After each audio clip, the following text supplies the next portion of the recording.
Adelante, Leonardo. Esteban, Fossati, Fernández. ¿Cómo andás, Néstor? ¿Andás bien? ¿Qué es tu vida, Leonardo? Ah, bien de bien. ¿Cómo anda la gente ahí en el piso que lo escuché tímido? Están mandando los saludos con la voz bajita. ¿Dónde están en Sí, vivo? Hablen están fuerte. desnutridos, no comieron el 25. Hay que darle unas pastillas para la garganta a esos gurises, a esa gurisa. Mandar un saludo ahí a Florencia, a Valentín y al Pablo. ¿Te están escuchando? Ah, bueno, decirle que. Ah, ahí lo escucho, ahí lo escucho. Ahí se escucha. Que hablen fuerte, vos, que la audiencia no escucha la voz en off, sino la voz de atrás del fondo. Bueno, ¿cómo andan? Che, ¿andan bien? Hablando de la Navidad. ¿Sabés quién dijo que estaba contento porque el presidente había invitado a Mujica a la asunción de Lula? ¿Quién dijo eso? No, tenés que adivinar. Dame una pista. No, no, qué pita, tenés que adivinar, amigo. No lees la noticia vos. No, hoy no. Ayer Ah, bueno. tampoco. Bueno, tenés que tirar. Hay alguien que está contento, que le parece bien, o sea, está alegre, contento. Voy a buscar la nota mientras vos adivinás, porque el presidente Luis Alberto Alejandro Aparicio de la calle Pou Herrera, que vaya a saber cuál es el cuarto apellido que tiene, invitó a José Mujica a la asunción de Lula, pero también invitó a Sanguinetti, ¿no? Estamos de acuerdo. ¿Quién pudo haber sido? El viejo de la calle Herrera, que ahí lo invitaron. Ah, él no, el viejo de la calle Herrera no. Y vos sabés que Ah, esto es muy de la familia, son. Podría haber sido. sí. No, no. Mirá, más te digo, acá dice, la noticia, voy a citar textual. Me encanta que el presidente haya invitado a Mujica y a Sanguinetti a la asunción de Lula, de Luis Ignacio Lula, ¿no? ¿Quién fue? A ver, dale, yo El quería... cocinero, el cocinero. ¡Opa! Casi, casi, casi, casi, casi, casi. Es un Patricia. personaje, o sea, es un poco más trascendente que el intrascendente del cocinero, igual. Un poco más trascendente. Esta boca es tuya. Va, dos, ¿quién es? ¿Quién decís vos de esta boca tuya? Ey, ¿cómo es que se llama? La Patricia, ¿no es? ¿Cómo es que Verónica, no, ¿cómo es que se llama? una llama a una No. muchacha Verónica, la otra... Bueno, pero salió del programa. Victoria Rodríguez, y vos. Victoria Rodríguez lo dijo. No, no, no. Ya tiraste las tres, tiraste, mirá. Maguerí. No, no, ese es un mercenario, ese no puede invitar a nadie. Él se va a haber pasado la Navidad solo. ¿Por qué? Y porque no lo quiere nadie. ¿Cómo que no? Le estaba pegando a Papá Noel. No, no. El día pobre le van a hacer un ataúd con las manijas para... Bueno, basta, basta, basta. Con las manijas para adentro. No, no, Está basta, basta. grosero. Está...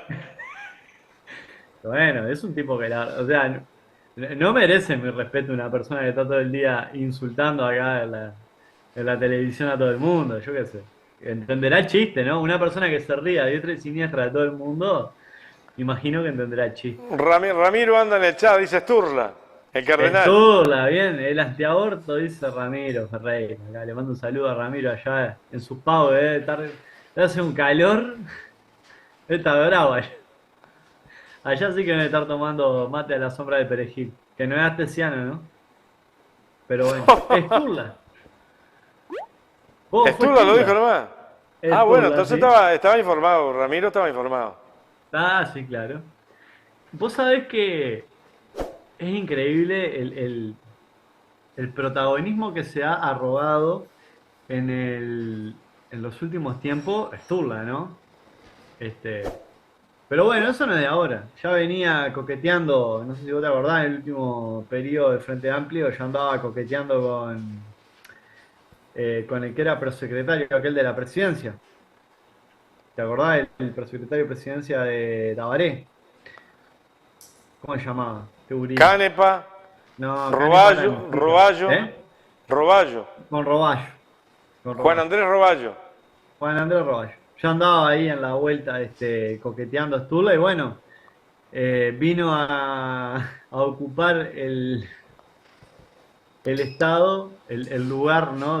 Vino a detentar el poder un gobierno que defiende los ideales de la familia, pero la familia heteronormativa, ¿no? Heteropatriarcal.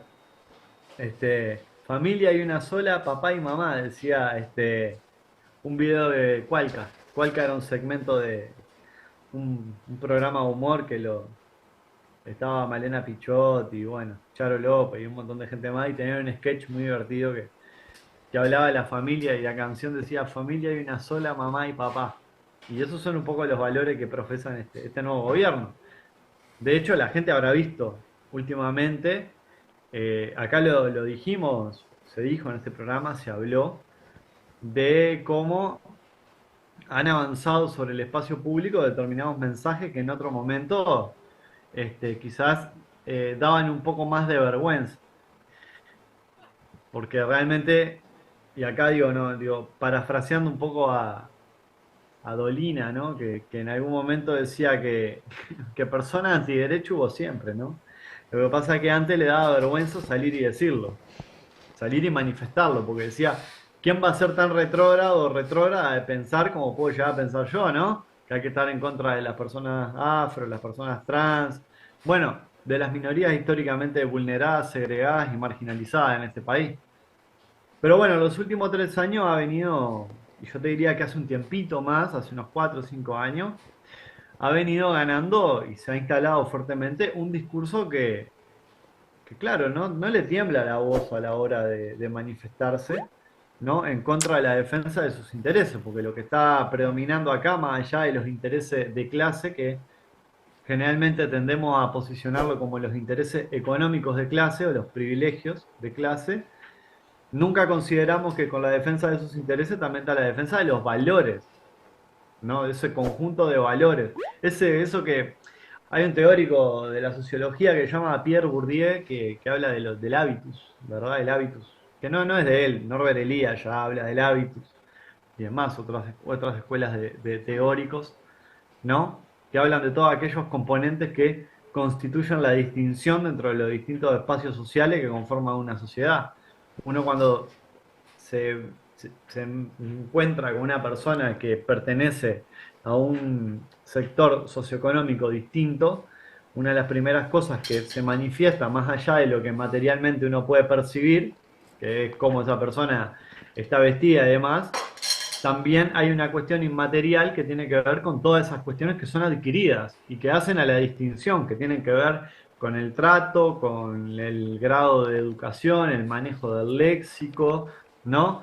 Bueno, determinados parámetros de qué es lo tolerable y qué no es lo tolerable, ¿no? Que hacen que de repente, como el presidente, ¿te acordás no sé si te acordás que en el 2000 corría un rumor, en el 2000, el 2000 y pico, no me acuerdo, de que la madre del actual presidente cada vez que salía a hacer una recorrida por algún asentamiento se echaba alcohol en gel para limpiarse las manos y después llegaba y lavaba toda la ropa y se bañaba ella porque le daba como un poco de asco andar entre la pobreza. Bueno, eso se construye muchas veces como un hábito de pertenencia de clase, o sea, esto que estoy hablando es bastante pragmático y significativo, uno lo puede ver, ¿no? Es como el día que Canesa fue y paró a una empleada doméstica en Carrasco porque entendía que esa persona no tenía que estar ahí, fue, le increpó y la persona dijo que trabajaba en una de esas casas, ¿no? Pero bueno, la defensa de los intereses de clase no solo se defiende intereses económicos, sino que se defienden un conjunto de ideales, ¿no? Y un conjunto de, ¿cómo sería? Presuposiciones y preconceptos, ¿no? Que tienen que ver con lo que los grupos entienden que son ámbitos de pertenencia. Y por lo tanto, en este lugar, en este espacio de poder que hoy ocupa el herrerismo, ¿no? Siendo el núcleo más duro obviamente, del herrerismo, ¿no? Pero a su vez, siendo un defensor acérrimo de determinados valores vinculados a la religión y a la familia, a la concepción religiosa de la familia, ¿no? Claro, cualquier cosa que esté por fuera de eso es cuestionable, castigable, ¿no? Y digno de ser erradicado. Por eso vemos en la calle ahora cada vez más grande, el Navidad con Jesús por todos lados, y antes era las campañas contra el aborto, contra la ley de género, contra la IVE, ¿no? Contra cualquier cosa que ponga en tela de juicio o cuestione eso, ese baluarte que tanto defienden, que es la institución familiar católica.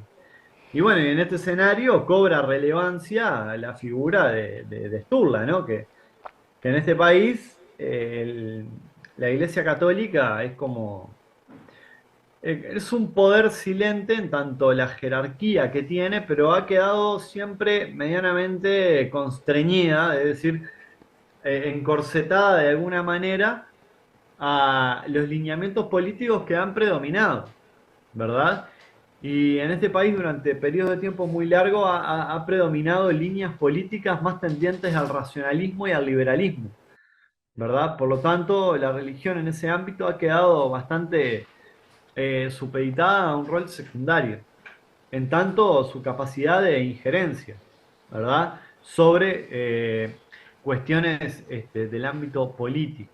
Lo cual no quiere decir que no tengan un discurso absolutamente legítimo, completamente legítimo y que genera injerencia dentro de las discusiones políticas. Lo que quiere decir es que se ha tenido siempre, o a lo largo de nuestra historia, ha habido periodos donde se le ha sabido pararse de mano frente a los discursos de carácter más conservadores del catolicismo, ¿no? De las representaciones de la Iglesia Católica que han habido acá. Y claro, hoy en día asistimos a este proceso en el cual Sturla es el representante, el sumo pontífice del Uruguay es él, ¿no? Y entra en un contexto en el cual él es libre de hacer manifestaciones públicas que comparten un sentido de pertenencia con el actual gobierno. No podemos olvidarnos que este gobierno asumió, ¿no? Y hicieron una misa. Porque y esto es importante para entender la coalición. Los sectores que integran la coalición de gobierno, todos comparten esa estructura medianamente católica, conservadora. Cabildo Abierto, por ejemplo. El general Guido Manini Ríos sacó un comunicado saludando a la familia y a los valores de la familia previo a la Navidad. Vieron que acá en Uruguay tenemos esta dualidad de que la Navidad coincide no, es el Día de la Familia, como se concibe desde el vallismo y el proceso de laicidad en el Uruguay. Pero el general Guido Manini Río y todo su séquito de gente salió a brindar un mensaje en esa clave, ¿no? Defender los valores de la familia, los valores institucionales, lo que esa institución representa, ¿no?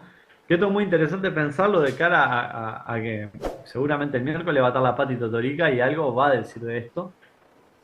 Va a hablar alguna, si no habla algo de esto, Yorka, vos preguntale.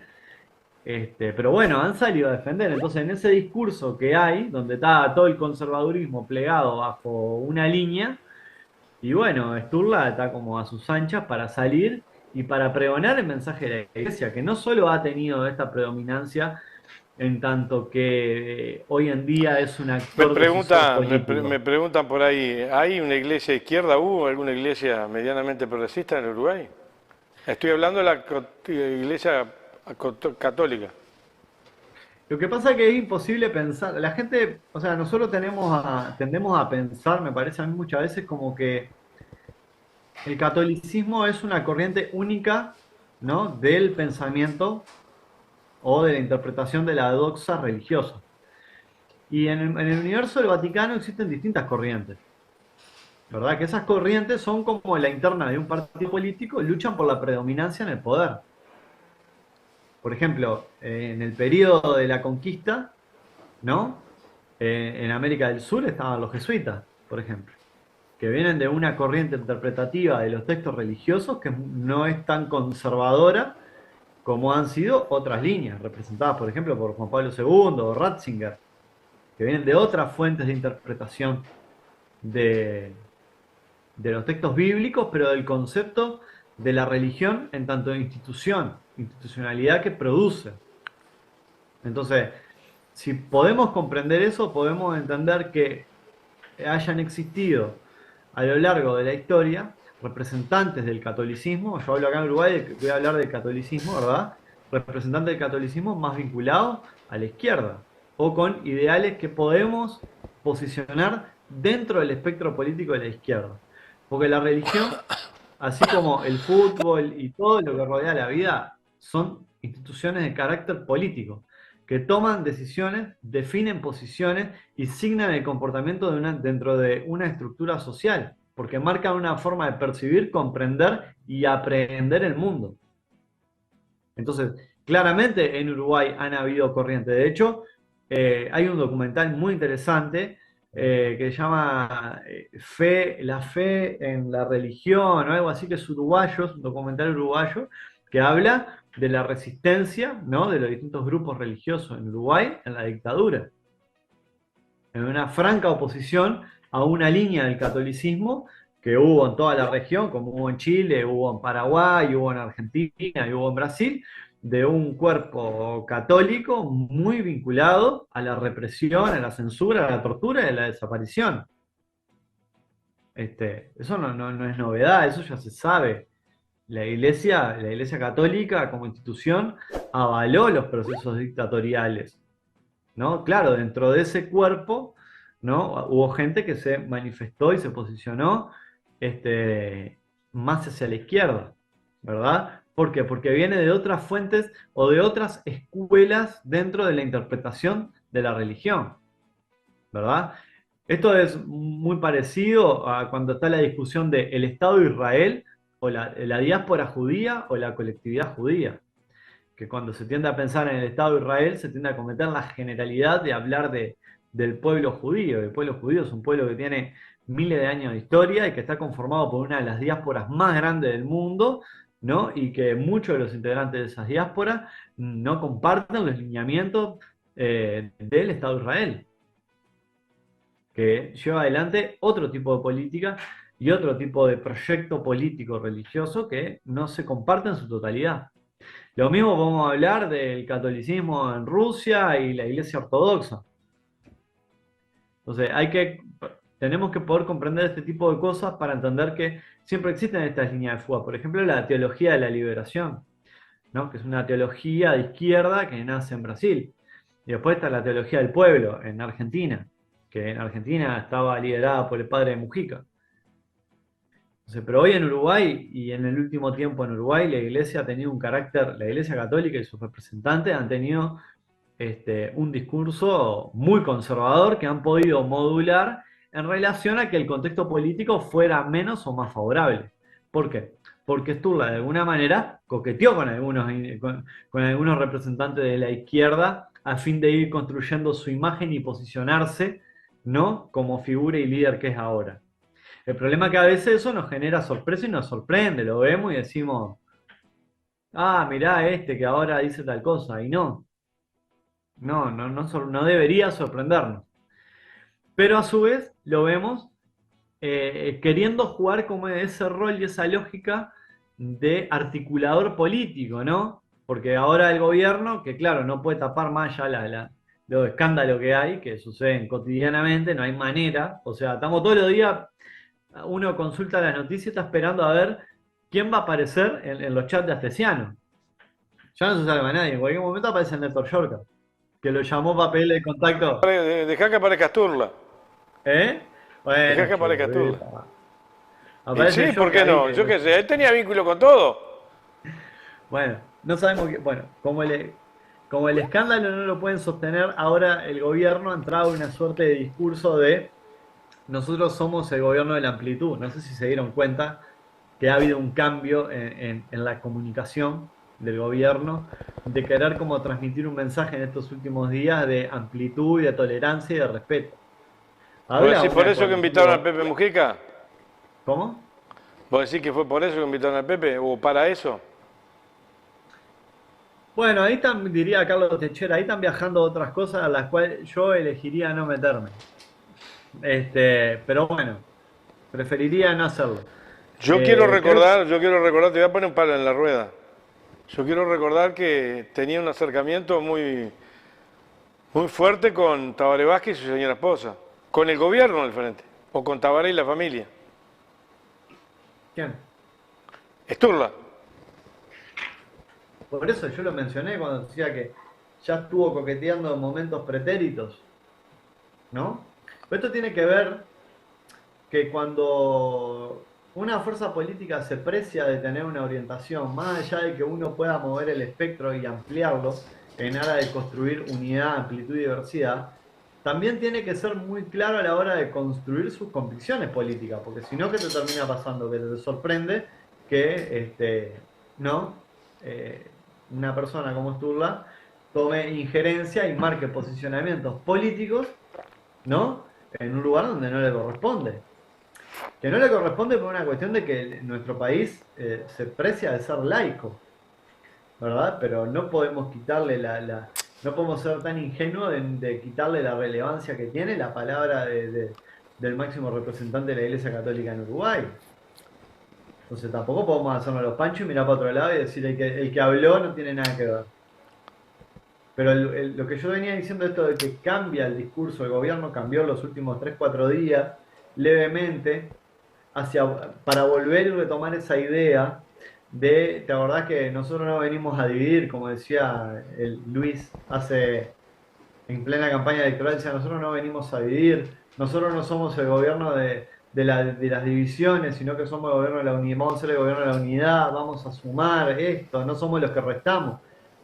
Una campaña política no tiene nada que ver con su trayectoria política, ni la de su sector, ni la de la coalición que se dedicó a hacer una política totalmente abrasiva y absolutamente confrontativa desde la campaña electoral hasta hace un mes y medio frente a la oposición. Pero bueno, ahora intentan instalar el discurso de que nosotros somos amplios y pretendemos que trabajar en conjunto. Claro, es tan grande la corruptela que ha instalada en la institucionalidad política que tienen que virar el eje de la discusión política.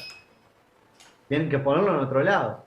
Y bueno, en ese marco, en ese desplazamiento que está habiendo, se da casualmente la convocatoria a Mujica a participar de la asunción de Lula, la cual, bueno, la fuerza política del Frente Amplio definirá o entenderá qué es lo más conveniente respecto a la invitación, o bueno, o Mujica definirá él si le parece ir bien, ir o no, por su cuenta y no consultando a la fuerza política. Pero bueno, quien tenga un poco de memoria y haya visto precisamente los sucesos de los últimos 4 meses, creo que no puede tener dos lecturas sobre este hecho, sobre todo cuando este, parte de los senadores espiados, ¿no?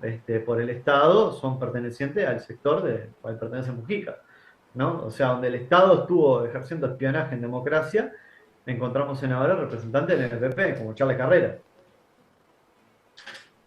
Este, pero bueno, en ese escenario aparece Sturla como esa figura de, bueno, de articulador político. A mí me parece bien que haya invitado a Sanguinetti y a Mujica a la asunción de Lula.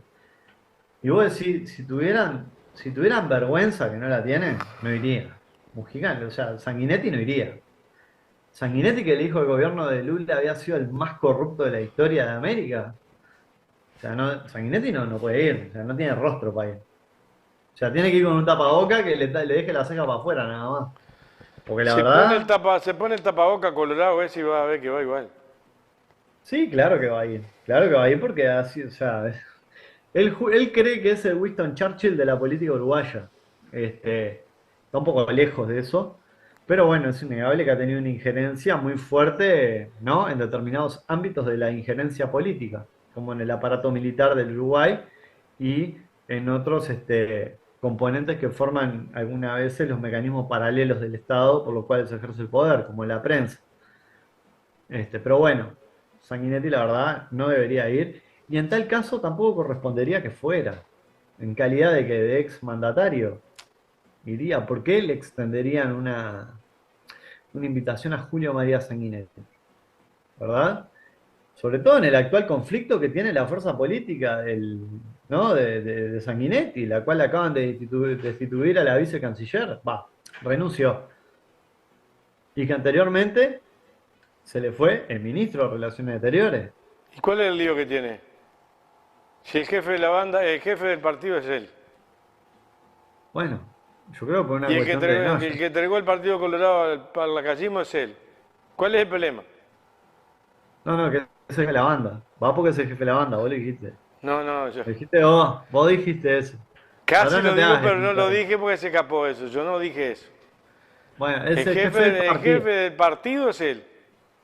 Claro, Y si hay seguro, una derrota en el Partido Colorado es él. seguro. Pero en calidad de qué lo invitarías a la asunción de un mandatario, ¿no? Como Lula. ¿En calidad de qué? ¿Por qué lo invitaría? Yo te pregunto. En serio te pregunto, ¿por Yo, qué lo invitaría? yo si fuera el Sí. presidente de la República, Mm.